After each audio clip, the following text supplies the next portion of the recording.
Papa, dites-nous pendant combien de temps un frère peut patienter pour avoir l'approbation d'une sœur pour commencer une relation amoureuse.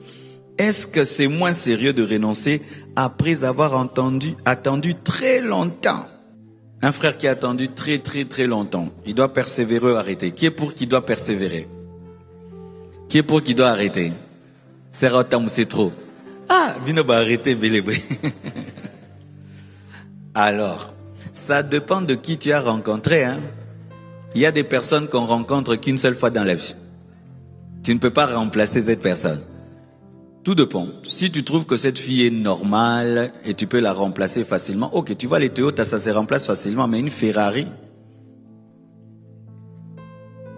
Alors si c'est une fille banale pour toi, remplaçable facilement, et que te fait prendre du temps, cherche une autre. Mais si c'est une fille, que tu sais que cette fille-ci, si je la lâche, je ne suis pas sûr que je rencontrerai encore une fille comme ça. Mon frère, patiente. Amen, hein? Ah oui, hein?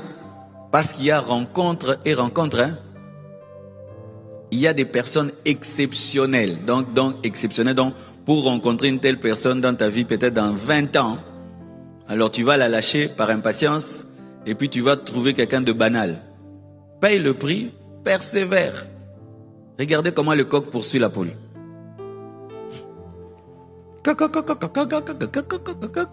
Jusqu'à. C'est un enseignement de la nature qui nous dit, sois patient. Mais, si cette fille te fait prendre du temps par méchanceté, amen, hein? C'est-à-dire, elle veut seulement au tambola, te faire souffrir, mais pendant qu'elle te fait marcher, elle te bouffe l'argent, elle te bouffe l'argent, mais elle ne dit pas oui, mais elle dit oui à l'argent, au cadeau. Là, attention, parce que tu vas dépenser tout ton capital, toute ta vie là-bas, et après, elle va épouser quelqu'un d'autre, et toi, tu vas marcher pendant 5 ans. Si elle te fait patienter parce qu'elle veut t'étudier, parce qu'elle veut savoir qui tu es, parce qu'il y a des choses en toi qui l'effrayent, et qu'elle a raison, donne-la le temps. Si certaines, c'est pour étudier. Tu l'aimes, elle est en 6e des humanités, ses parents disent, il faut qu'elle puisse avoir sa licence. Mais tu trouves qu'elle est exceptionnelle.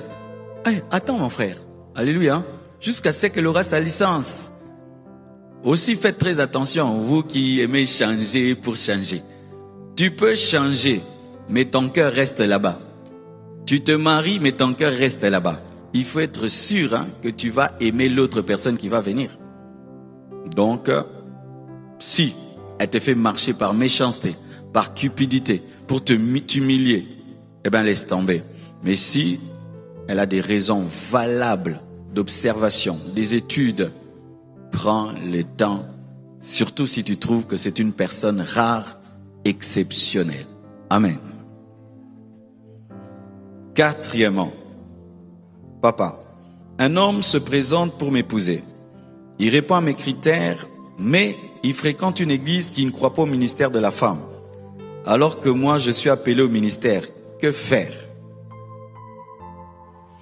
Alors, quitter cette église-là, aller dans une église où on croit au ministère de la femme. Si cet homme t'aime suffisamment, il sera prêt à quitter cette église pour adhérer dans une église qui croit au ministère de la femme. Mais si jusqu'au bout, il veut rester dans son église, il peut se faire que tu pries dans son église, mais tu exerces ton ministère ailleurs. Alléluia. Mais si son église va te demander de ne pas exercer ton ministère parce que eux ne croient pas et lui aussi ne croit pas, eh ben, tu ne vas pas détruire ton ministère pour un homme. Tu ne vas pas détruire ton appel pour un homme. Cherche un autre homme qui croit au ministère de la femme. Alléluia. Certains hommes prient dans des églises où on s'oppose au ministère de la femme et ils croient au ministère de la femme. Il y en a. Ben, c'est la conviction de son pasteur. Il est là. Si c'est ce genre d'homme, ben, tu l'épouses et il va t'accompagner dans ton ministère. Mais si lui aussi est contre le ministère de la femme, sache qu'il va t'empêcher de servir Dieu comme tu dois le faire. Et qu'est-ce qui arrive? Un appelé de Dieu n'est pas seulement heureux dans le mariage, il est aussi heureux dans le ministère. Ah, vous devez savoir ça. Quand tu as l'appel de Dieu, Tu peux être heureux dans le mariage, mais si le ministère ne fonctionne pas, tu ne seras pas heureux. Alors qu'est-ce qu'il va faire? Tu seras heureux dans le mariage, mais tu n'es pas heureux dans le ministère. Et qu'est-ce qui va se faire? Le fait que tu n'es pas heureux dans le mariage, plutôt le fait que tu n'es pas heureux dans le ministère, cela va toucher ton mariage. Parce que tu vas ramener toutes tes frustrations du ministère dans le mariage et ça va détruire le ministère. Plutôt ça va détruire le mariage. Donc, si cet homme va détruire ton appel, lâche. Mais s'il va quitter son église ou quitter sa doctrine, garde-le. Amen. Acclamons le Seigneur.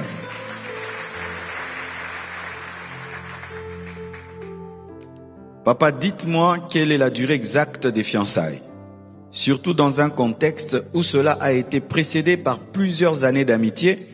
Est-ce un problème si je fais 3 mois de fiançailles? Moi, j'ai fait 3 mois de fiançailles.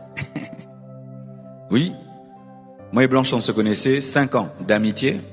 Le jour que j'étais convaincu, j'ai dit je t'épouse dans 3 mois. Et puis je l'ai épousée 3 mois seulement. Pourquoi? J'ai plus besoin de connaître beaucoup de choses. Dans l'amitié, je savais qui elle était. D'ailleurs, c'est dans l'amitié qu'on connaît vraiment quelqu'un.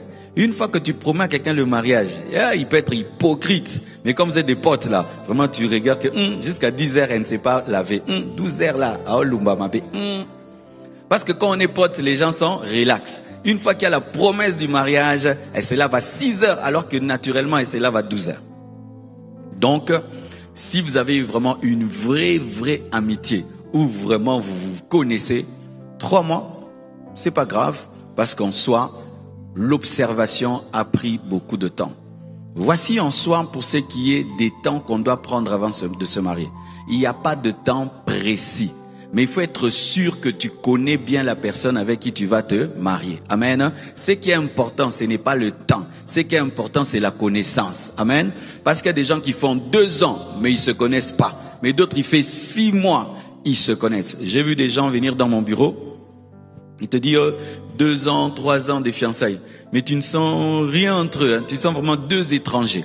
Mais d'autres sont entrés dans mon bureau 6 mois, 7 mois. Quand tu sens, c'est comme s'ils sont déjà mariés. Il y a une telle symbiose. Pourquoi?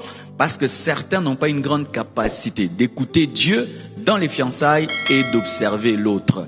Les gens qui ont une grande capacité d'observation, en 1 mois, 2 mois, 3 mois, ils peuvent connaître ton caractère. Mais les gens qui n'ont pas une grande sagesse ont besoin de 2 ans, d'1 année. Alléluia.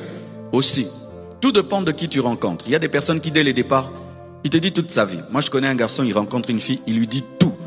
J'étais chrétien, j'ai abandonné Dieu pendant 7 ans, et puis j'ai fait ça dans le monde, je suis ça, tout. Mais il y a d'autres, si tu ne poses pas de questions, il ne te dira jamais. Quand tu as face à toi quelqu'un qui ne parle pas beaucoup, fais durer. Quand tu as face à toi quelqu'un qui cache les choses, fais durer. Quand tu as face à toi quelqu'un qui semble hypocrite, fais durer.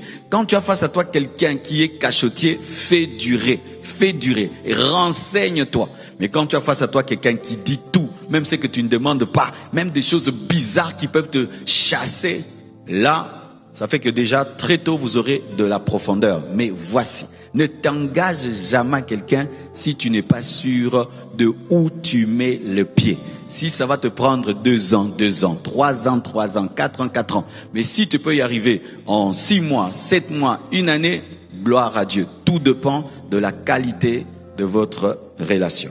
Amen. Papa, ça fait un très long moment que je suis dérangé que par les hommes mariés qui me promettent des choses sérieuses. Si un célibataire m'approche, c'est pour des aventures.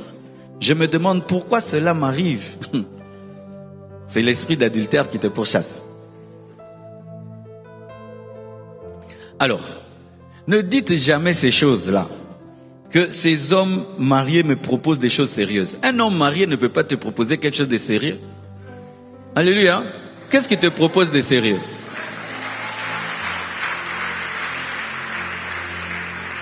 Une maison, une voiture, 2e femme, 3e femme. Il n'y a rien de sérieux qu'un homme marié peut te proposer, ma sœur. Il ne peut te proposer que l'adultère, le mensonge, la malédiction. Rien que ça. Alléluia. Alors tu vas mépriser des jeunes célibataires qui peut-être n'ont pas beaucoup, pour un homme marié qui va te donner beaucoup, mais ce beaucoup-là, c'est le beaucoup du péché. Mais si j'entre dans son contexte, c'est une sœur qui est sérieuse, qui veut se marier. Mais les célibataires qui viennent ne sont pas sérieux, mais les mariés qui viennent veulent l'épouser comme deuxième femme. Alors qu'est-ce qu'il faut faire? N'accepte pas d'épouser un homme marié, parce que les célibataires qui viennent ne sont pas sérieux, mais demande à Dieu de te donner ton célibataire sérieux, et il existe quelque part. Si la promesse tarde, attends-la, elle s'accomplira certainement. Ne dérange pas le mariage de quelqu'un. Amen, hein? Ma sœur, ne dérangez pas le mariage de quelqu'un. Alors, si chaque fois cela t'arrive, cela arrive souvent aux sœurs qui sont âgées. Lorsqu'une fille commence à atteindre 35 ans, 40 ans, 45 ans, elle n'est pas mariée, la plupart, elle attire des hommes âgés. Et la plupart des hommes âgés sont déjà mariés. Et ça fait que les jeunes de 25 ans, 30 ans l'évitent. Amen. Mais il ne faut pas perdre la foi. L'âge ne change pas la puissance de Dieu. L'âge ne change pas la puissance de Dieu. Dieu est capable de te donner à toi un homme qui est âgé, mais qui va t'aimer et qui est célibataire. Vous le croyez? Amen. Mais aussi, ça peut être un problème spirituel. C'est-à-dire qu'il y a un mauvais esprit qui t'attaque et qui veut te condamner à tomber dans l'adultère. Oui. Vous devez savoir que dans le domaine du mariage, il y a des puissants des ténèbres qui travaillent. C'est pourquoi vous remarquez que souvent, les bons hommes épousent des mauvaises femmes et les bonnes femmes épousent des mauvais hommes. Vous avez remarqué ça souvent, hein? Qui a déjà remarqué ça? C'est comme si vraiment quand quelqu'un est un bon mari, il est attiré par une femme mauvaise. Quand une femme est une bonne femme, elle est attirée par un mauvais mari. Rarement tu trouves un bon mari qui épouse une bonne femme qui épouse un bon mari. Pourquoi? Parce que Satan combat les choix et te pousse à faire un mauvais choix. Il te pousse, il dérange tes pensées, il te dérange que tu fasses seulement le mauvais choix. Il fait briller le mauvais choix et il attaque le bon choix.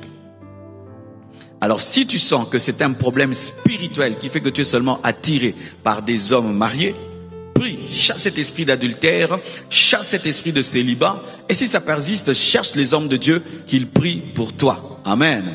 Et arrête de fréquenter des hommes mariés qui te proposent de t'épouser. Ils chassent les célibataires. Oui.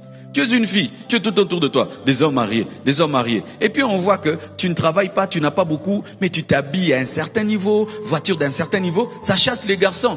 Ils te regardent, disent non, cette fille, comment elle peut avoir tout ça avec le travail qu'elle fait? Donc il y a des hommes autour. Tu n'as pas accepté cet homme, mais en acceptant ce que cet homme marié change ton train de vie, ça chasse les célibataires parce qu'ils auront peur de toi. Vaut mieux attendre, ma sœur, dans la pauvreté pour qu'on t'épouse, au lieu d'attendre dans la richesse pour chasser les hommes célibataires. Mais aussi, ça arrive aux sœurs qui travaillent.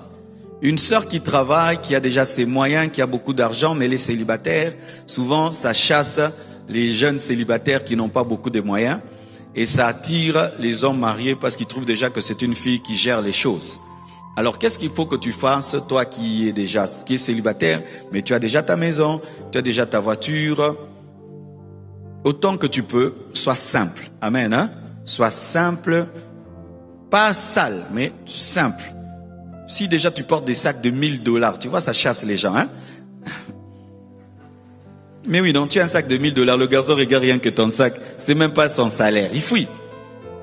Tu dois avoir la sagesse, tu gardes ton argent en banque. Amen, hein? Mais tu ne portes pas ton argent.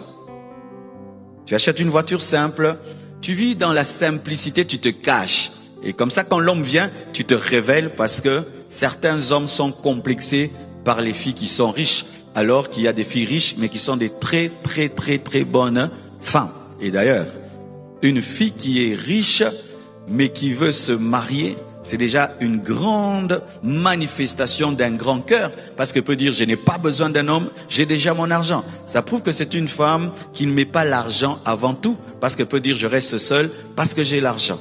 Arrêtez de fuir les filles riches. Arrêtez de fuir les filles riches. Signez-les. Alléluia. Mais quand tu vas la signer, toi aussi, il y a un travail de peur de devenir un gigolo, un Mario. Et sache que les parents des filles riches sont très exigeants. Donc tu dois bien te préparer.